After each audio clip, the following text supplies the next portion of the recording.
Bonjour, je suis Mathieu Androdias, ingénieur chez Atos et champion olympique en aviron.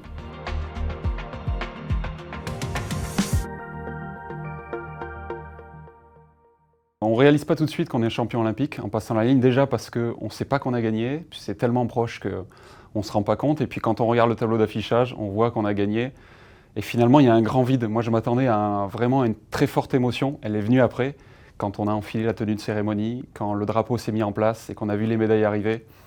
Là, il y a eu énormément d'émotions, on a vu des visages, des moments, surtout des moments de doute. Tout s'est empilé, et là, c'était que du bonheur, on a savouré. À ce moment-là, on ne réalise pas trop parce que ça a longtemps été un rêve qu'on a du mal à imaginer parce qu'il n'y a pas plus haut dans notre sport, c'est vraiment en aviron le Graal. Donc une fois qu'on l'a, ça met des jours, des semaines à décanter et on réalise petit à petit. Aujourd'hui, ça y est, je commence à redescendre.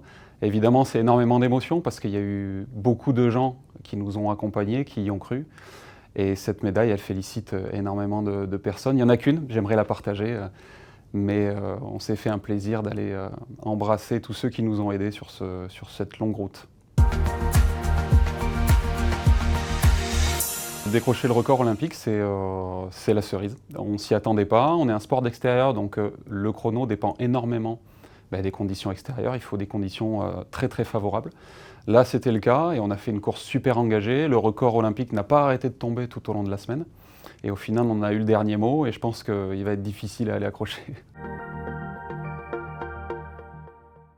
Atos, dans ce process, a été central puisqu'il m'a permis de me détacher à 100% pour préparer ce projet olympique. Il faut savoir que c'est un sport qui se professionnalise dans la plupart des pays contre lesquels on se bat.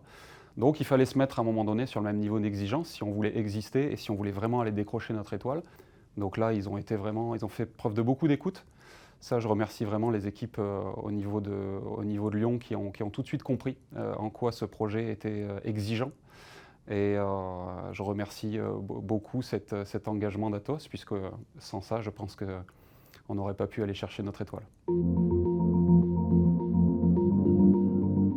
Les coulisses des Jeux ont été très particulières à Tokyo, puisque ayant connu Londres et Rio, j'ai déjà connu ce lieu très chaleureux, ce lieu d'échange, de partage, où on peut partager un déjeuner, un dîner avec les grands noms du sport français et du sport mondial. Donc c'est un moment qui est unique.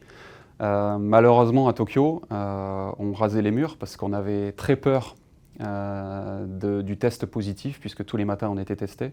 Donc il fallait vraiment s'isoler et on n'a pas vraiment vécu les Jeux comme cette fête du sport mondial. Donc un petit regret là-dessus, mais on s'est finalement beaucoup recentré sur nous-mêmes, ce qui nous a aussi permis de répondre présent le jour J.